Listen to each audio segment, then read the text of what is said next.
Securing A.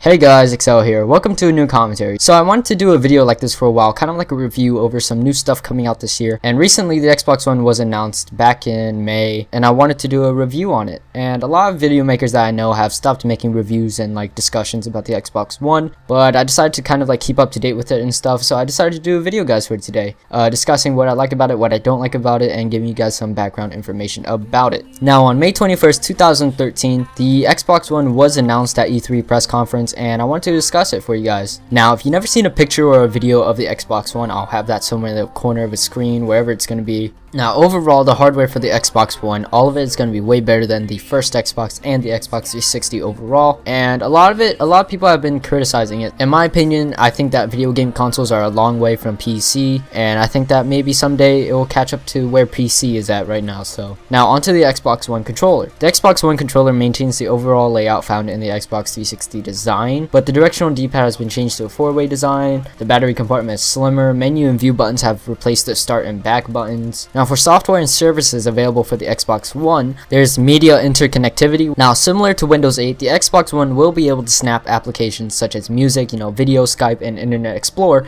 to the side of the screen as a form of multitasking. So let's say you're playing a game and you want to have Internet Explorer open to the side so you can search up maybe like cheat codes or tutorials or walkthroughs and stuff. You can do that now. Now, the Xbox One will also be able to serve as a pass-through for an existing television box over HDMI. So let's say you have a DVR set up, you can have that set over the Xbox One. This functionality allows users to watch live TV from their existing provider through the console and access features such as show recommendations, electronic program guide, and voice commands. The console will feature a similar richer set of voice control abilities than those found in the first generation Kinect. This will allow users to control Xbox functions via voice command, and all voice control will be coordinated through the Kinect. And with this ability, Skype will also become a function of the new Xbox. Now, the operating system, or OS, for the Xbox, the device will run 3 operating systems. There's Xbox OS, an OS based on the Windows kernel, and another OS that will allow the 2 operating systems to communicate by virtualization. And integration like this will include features like snapped Skype calls while in game. So pretty much what they are doing with the OS for Xbox is that they're kind of mixing Windows and Xbox. So normally stuff you would see on the PC, you can possibly see it now on the Xbox One, such as the browser and Skype, etc. Now, Xbox Live, the big thing about it, Microsoft have stated that the Xbox Live service will be scaled up to use 300,000 servers for Xbox One servers, okay? 300K.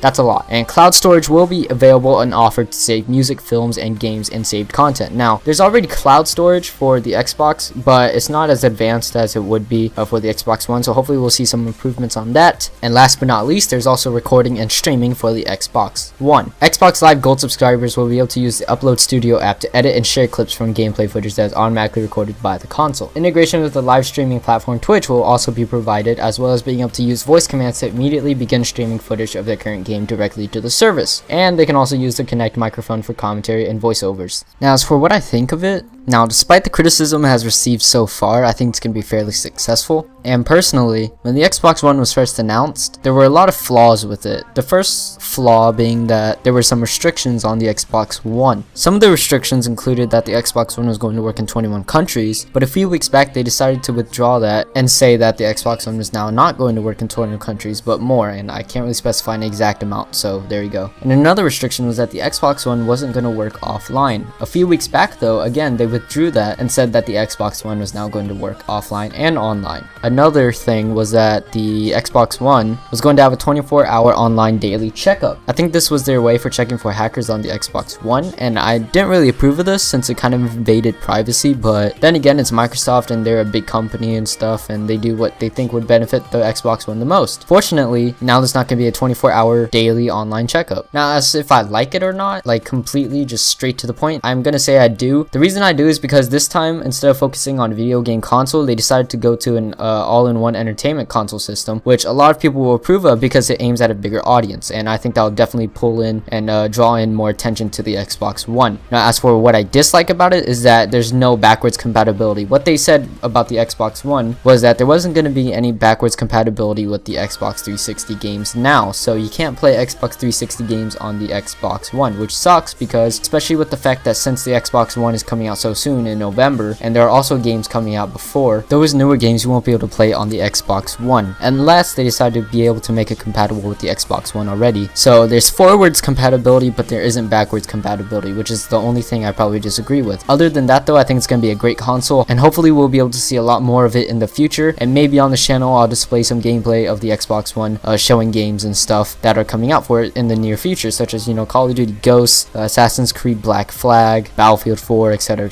and a lot more games that are very interesting and fun to play. So it wasn't the best gameplay ever, it was one of those decent games that I had every once in a while. Call of Duty Black Ops isn't really my game. I don't really like the game at all, to be honest. I was just playing it with friends at the time, and I happened to get a decent score. It was like 22-6 for the final score or something like that, but I don't care. It was just gameplay in the background for you guys. So yeah, I hope you guys enjoyed. Be sure to leave a rating, comment, and all that good stuff. Follow me on Twitter and subscribe because it helps a lot, and you'll get cookies.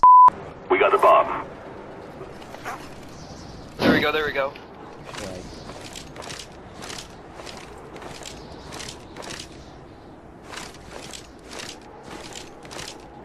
Yo, I get his left. Yeah, no. We were synchronized! Yeah, We launched that round, but